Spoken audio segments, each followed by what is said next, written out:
Pick up with me here in verse 21. Now, Jesus is still talking, right? He's still, the cup, he's just said, this cup is the new covenant. It's almost a direct quote of Exodus 24. This is the blood of the covenant. This cup is the new covenant, established my blood shed for you. He's still talking. Verse 21. But look, the hand of the one betraying me is at the table with me. For the Son of Man will go away as it has been determined, but woe to that man by whom he is betrayed. I want you to feel the heaviness of what's going on in the moment in this room when they say this. Because, and I, after watching The Chosen for a while, anybody with me that you start to feel their personalities? You start to feel the personality of, and I'm just dreading that 7th or 8th season of The Chosen because it's just going to be gut-wrenching to see this. But he says this in this moment. Excuse me.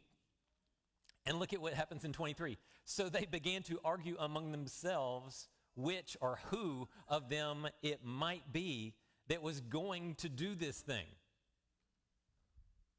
That's funny, okay? I'm sorry. They're sitting there and Jesus just goes, one of you is going to betray me. And they're going, I bet it's him. And I think it's him.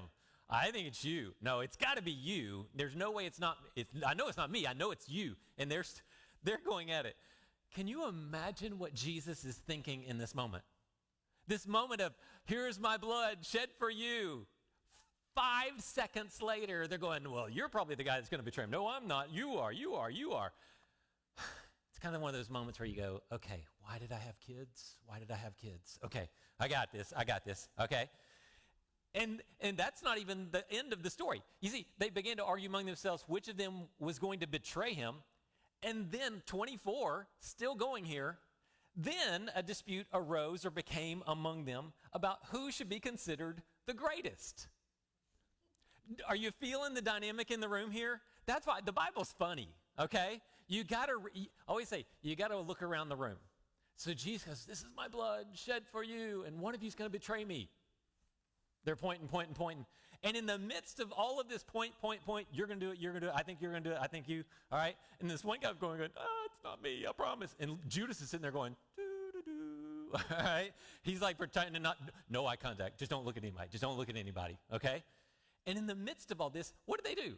They transition from, I think you are the worst among us because I'm the greatest among all of us. And Jesus just goes, wow. And here's what I think happens. And this is sort of morphing John into this. As they're discussing who's the greatest in the room, I think Jesus gets up, walks over to the side, takes off his outer garment, puts a towel around his waist, grabs a bucket of water, and starts going to each one of them while they're arguing how great they are, and starts to wash their feet. And you can see the text here. He goes in there and he says, but he said to them, the kings of the Gentiles dominate them, and those who have authority over them are called benefactors or good workers. But it must not be like that among you. And I think he's just quoting this as he's washing their feet. And of course, who stops him? Who goes, no, you're not going to do that to me? Peter. Now, you need to make this connection with Peter and Luke's audience. Okay, Peter would have traveled around. Peter eventually writes 2 letters, right? We call them what? 1 Peter and 2 Peter. It's really creative, okay? 1 Peter and 2 Peter. And it was written to Gentile believers, all right? Luke writes his gospels to who? Gentile believers. These people that are reading Luke's gospel knew Peter. They probably went, yeah, that's totally Peter, all right? I can see Peter doing that. I can see Peter doing that. They knew him, all right? And if you know Peter, you know Peter, all right? It's just one of those guys you just go, yeah, that's Peter, totally, okay? And so what we have is this whole conversation around Peter and his balking at all of this. And we say, no, you should do this. And then Peter flips on a dime, right? When Jesus says, well, if I don't wash your feet, you have nothing to do with me. And he goes, bathe me, all right? You're like a little naked kid sitting in the bathtub. Just wash me off, okay? And so we have all of this drama going on. And then in the midst of this, verse 31 says, Simon, Simon, look out. Behold, get your eyes up. Satan has asked to sift you like wheat, but I have prayed for you that your faith may not fail. And you, when you have turned back, strengthen your brothers. Now, why doesn't it say, Thaddeus, Thaddeus, Satan has asked to sift you like wheat? What does Satan know? Satan knows who the leader of the bunch is going to be. He knows the one who's not the greatest, but he's certainly the leader. He's certainly the one who's going to take the lead in all this. And so he says, what? Simon, Satan has asked to do what? I bought one of these this week. I was like, these are cool, all right? Plus, ours broke. We said the one you have to squeeze, all right? This is much more fun, all right? Had to threaten the kids about 100 times. Quit playing with my sifter, all right? But imagine this. Satan has asked to put you in here so that he can do this to you. Anybody ever been there or felt like that's what was going on in your life? Jesus was the one that gave him permission. Don't think you've been abandoned. Please don't think that. This is kind of the flip side of the Job story. In Job, God went, hey, put Job in here and see what you can do. This is Satan saying, hey, will you let me put Simon in here and see what happens to him? Because why? What's going to happen on this evening? Simon goes, bring it on, right? Isn't that what he says? Bring it on. I can handle all this. Look at what he says. 33. Lord, he told him, I'm ready to go with you both to prison and to death. Yep. I tell you, Peter, because I know you, Peter, the rooster will not crow today until you deny 3 times that you even know me. Now, I've said this several times. Not only is 3 just the superlative, but for a disciple of a rabbi in the first century, to say you did not know him is the ultimate insult. There's nothing you could, if you walked up and stabbed your rabbi, it would not be any worse than saying, I don't know him. And not only to do it once, but to do it 3 times. Peter in his mind, I guarantee you, Peter in his mind is going, that will never happen. Never, ever, ever would that happen to me. Yeah, we'll see. He also said to them, when I sent you out with money bag, traveling bag, sandals, did you lack anything? This is when he commissions them and sends them out. Not a thing, they said. Then he said to them, but now whoever has a money bag should take it, and also traveling bag, and whoever doesn't have a sword, literally sword, all right, should sell his robe, his shirt, and buy one, for I tell you what is written must be fulfilled in me. And he was counted among the outlaws. Yes, what is written about me is coming to fulfillment, to maturity, to perfection. Lord, they said, here are 2 swords. And Jesus, the Holman says, Jesus says, enough of that, implying that's enough for that conversation. Let's just move on. The real translation is pretty much, yeah, that should be enough. You got 2 swords, we're good. Now, what do you do with this conversation? What do you do with Jesus saying, make sure you have some swords with you as you go out? And you know what Jesus does with it? That's enough. Let's move on. We don't know what to do with this, all right? And that's okay. It's okay not to know everything, all right? Keep going with the text. So he went out and made his way, as usual, to the Mount of Olives. Now, if someone is looking for an opportunity to betray you, should you continue to do what you normally do? You with me? Y'all with me here so far? Okay, so if I want to avoid being killed, and I know I'm going to be betrayed, I know they don't want to do it. They want to find a good opportunity to do it and make sure it's not around any of the people. Should I go out to a desolate place like I always do? Like everyone, like the person in the room knows I'm going to do. Why would Jesus do that? Because he was going to prove his love to you. You see, watch this. We'll see like 5 occasions where he could have escaped, but he didn't. Because he was proving his love for you. You see, behind me, Swecker, behind me is a slide, and it has the temple, right? And what's in the back? See, they're not paying attention back there. Y'all with me? There we go. What's at the top of that?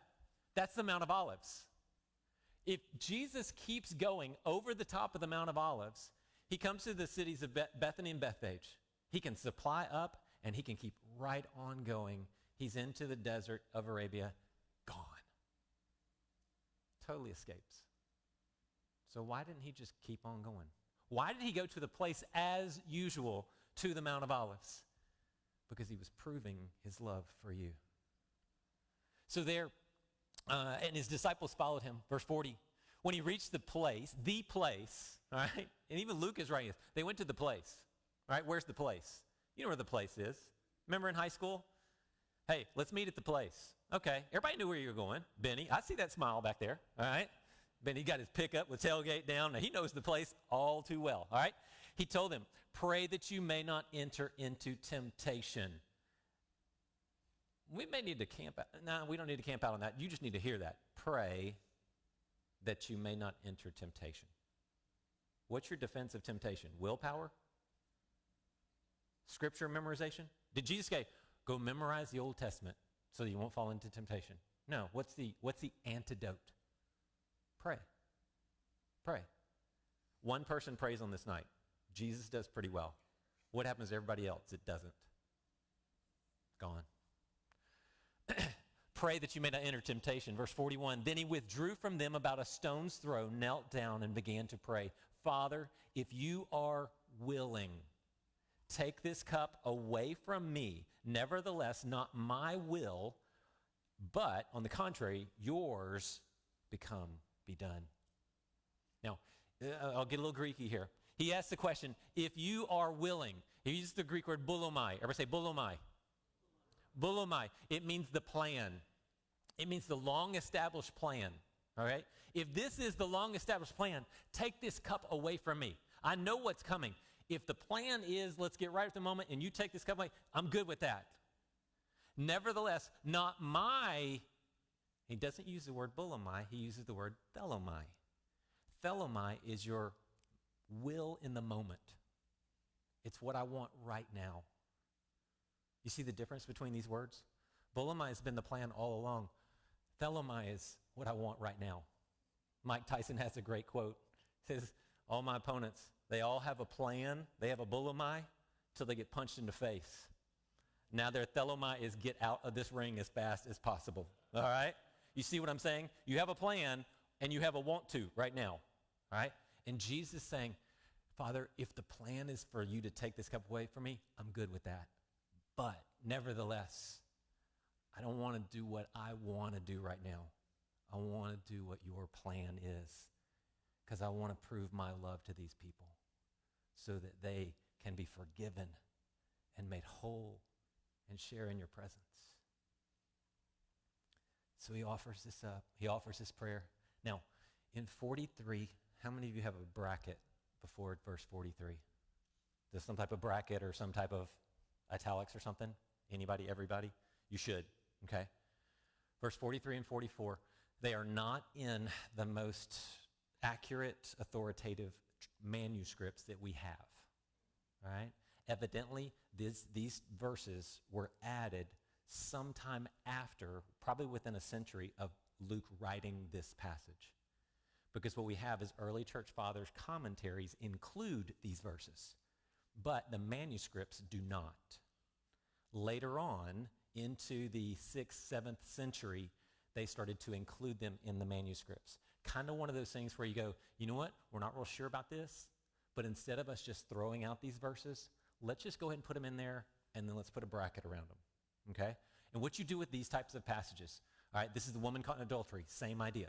The ending of Mark 16, same thing, okay? What you do with them is read them all day, but don't make any theological doctrinal stands on anything in brackets. Everybody with me? Because look at what's in here. It says, then an angel appeared to them, strengthened them. Being in anguish, he prayed more fervently, and his sweat became like drops of blood falling to the ground. Anybody ever heard of 48 2-minute sermon on drops of blood. Don't do that. Don't do that. All right? Just be careful with the brackets, okay? You don't need that. It sensationalizes something that does not need to be sensationalized. Amen? Y'all with me? Is anybody going, oh, if it was sweat like drops of blood, I'm all in?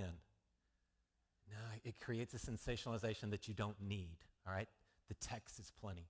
Verse 45, when he got up from prayer, he came to his disciples and found them sleeping, exhausted from their grief. They'd cried themselves asleep because of what they knew was coming. Why are you sleeping, he asked them. Get up and pray. Why? So that you won't enter temptation. And as he is saying these things, what? Suddenly a mob was there, and one of the 12 named Judas was leading them. He came near Jesus to kiss him, but Jesus said to him, Judas, are you betraying the Son of Man with a kiss? When those around him saw what was going to happen, they asked the Lord, Lord, should we strike with one of our 2 swords? Good luck with that. You got a mob coming against you. You got 2 swords and got a bunch of fishermen trying to stab people. All right? This is not going to end well. All right? Is there any temptation here? How well are they going to do? When Jesus told them, pray that you may not enter temptation, what did they do instead? They slept. How well are they going to do? This is almost mathematic. It's almost a formula. You don't pray, temptation comes, you fail. Simple as that. Then one of them struck the high priest's slave and cut off his right ear. Okay? Now, there's a lot of speculation that they knew Peter had done it, but they don't name Peter because Peter may have very well have still been alive, and the Romans, if they heard this, would have gone and found Peter, arrested him, and killed him. So a lot of the speculation is they don't name Peter so much. John does later on, but Peter's already dead, okay? Plus John likes to pick on Peter anyway, all right? No more of this. And touching his ear, he healed him, which is really interesting to me, all right? And I've kind of walked through this before. So Peter slices off his ear plops on the ground, all right? Now, does he touch Malchus's ear, or does he touch Malchus's ear? I've always wanted to know that, and I don't know if the ear just kind of whoop and jumps up here and attaches again, or if he touches here and it just, he gets a new ear and there's just an ear that's on the ground still somewhere in Jerusalem, all right? Luke is the only one that mentions the healing of the ear. Why? Because he's a doctor. Always preserve the text with its people. So he goes into this. He heals him right there, all right? And in Matthew's version, he says, Peter, don't you understand? I could call down 12 legions of angels if I wanted to escape. 72,000 angels. That quick could be right here. But I'm not calling them. Why? Because I've got to prove my love. I'm going to prove my love to you. I'm not escaping. My desire is to die in your place, not to escape this. Don't you get it yet? And the people reading this in Luke's gospel going, no, he's not going to get it. They know Peter. They know. They probably heard Peter tell the story before, all right? And then Jesus turns on him and says, have you come out with swords and clubs as if I were a criminal? Every day I was with you in the temple complex. You never laid a hand on me, but this is your hour. This is chilling. This should give you goosebumps. This is your hour and the dominion of darkness. He went there. That's chilling that what Jesus just says. And they lead him away. So they seize him, lead him away, and bring him into the high priest's house. Now, here's what I got to do. I got to divide the screen here for you, okay? So over here, I've got the high priest's house. I've got Jesus being brought into the high priest's house, all right? Now, over here, you've got the courtyard, okay? So over here is trial going on. Over here is courtyard. Peter's sitting there warming himself because he followed at a distance. Now, is he prepared? Is he ready for this? Is he all prayed up? Not even close, right? How's this going to go? Bad. Why? Because he didn't memorize the scripture? Because he didn't, just get anointed or whatever? No, he didn't pray. That simple. All right, folks, hear me. If you hear nothing else, hear this. You don't pray, temptation comes, you fail. It's mathematic. All right? So he's over here, all right? And the trial is going on over here. Now, Luke says they beat him up. They're doing all this stuff. They're hitting him and saying, who hit you? Prophesy, Messiah, who hit you? Which I really wish Jesus would have gone, that was Bob, Frank, that was you. Yeah, I see you back there, George, all right? And just blown their minds, all right? But he doesn't because he's got to die that night, all right? So they're doing this. And what Matthew and Mark said, and even John says they're looking for false accusations. So all night long, they're throwing all of this stuff at him. In the meantime, Peter is over here warming himself by the fire. And what happens over and over 3 times? Y'all see this 3 times? Hey, you look familiar. You look like one of those guys. And what's the words Peter says? I do not what? Know him. The first time should have been bad enough. You know this killed him when he said this. When he heard the words coming out of his mouth, you know it killed him. It had to have killed him. About an hour later, same thing. Meantime, Jesus over here being accused of anything and everything, being beaten, slapped, spit on, all this stuff, being just abused all night long in this illegal trial. Absolutely illegal. There's very little about the trial that was legal under the Sanhedrin rules. And Peter's over here doing what? Gets accused again. You look like one of them. I do not know him. Always wonder, was it easier the second time or harder? Meanwhile, Jesus is being accused, questioned, beaten all night long. Peter's 20 feet away. I know you're one of them. You're a Galilean. I know you were with him. I do not know him. 3rd time. Greatest betrayal a disciple could do. And what happens in that moment? The rooster crows. Now, what time does a rooster crow? Twilight. Don't go there, Derek. You got some drunk chicken at your house, all right? Now, it wasn't like God was sitting there going, I'm going to hold your mouth closed. Wasn't squeezing him at 3 a.m, all right? Unless you're in the Dominican Republic. They got some drunk chickens out there. That's all I know from spending some time there. No, at daylight. Look at the text in 66. When daylight came, the elders of the people, both the chief priests and the scribes, convened and brought him before the Sanhedrin. So in the moment that Peter is denying him for the 3rd time, Peter and Jesus catch eyes. From the courtyard into the house, they catch eyes. And what happens? And Peter went out and wept bitterly. Ugly cry. Why? Because he knows what he has done.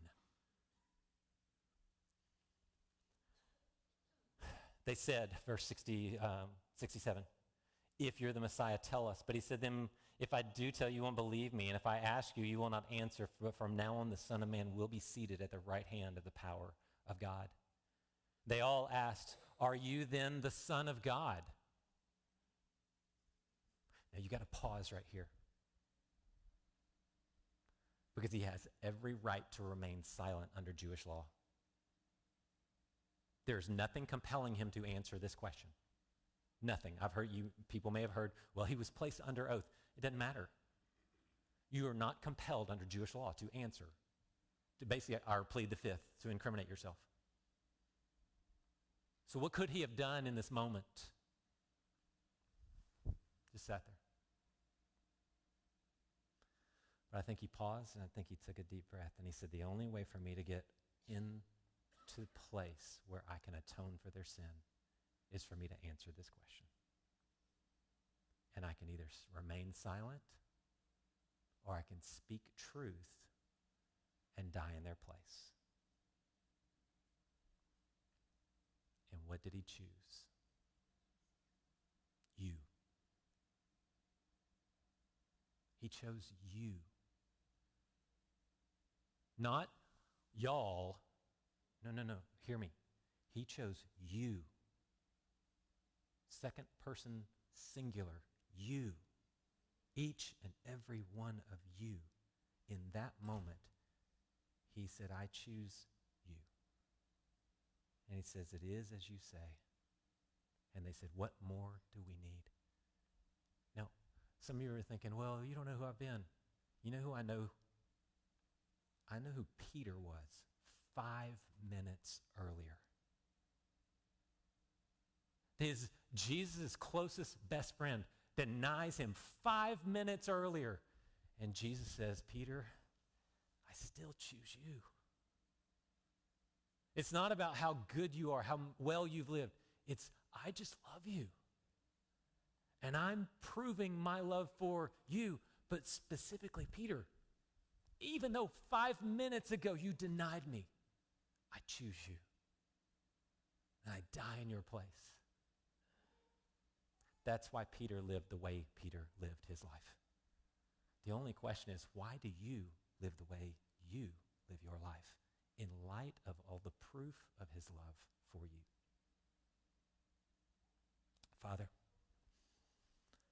Father, I pray that the message of your salvation would just absolutely overwhelm us. That the proof would be unmistakable. That there would be nothing in us that would even approach the ability to question how much you love us. In all these attempts, in all these moments where you could have walked away, you could have ridden right out of town, you could have called 70,000 angels to protect you. You could have pleaded the fifth and remained silent. But you knew, Father, that I would be lost forever. And that was simply unbearable to you. Father, thank you for your love. Thank you for your grace, your mercy. Thank you for your body and for your blood. Father, may we receive it, and may we never be the same because of it.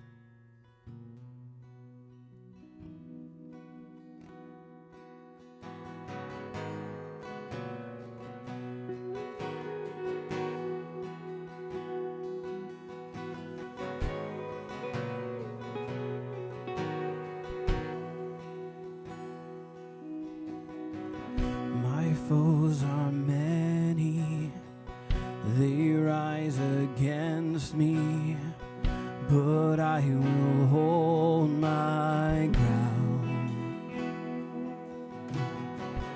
I will not fear the war, I will not fear the storm. My help is on the way, my help is on the way.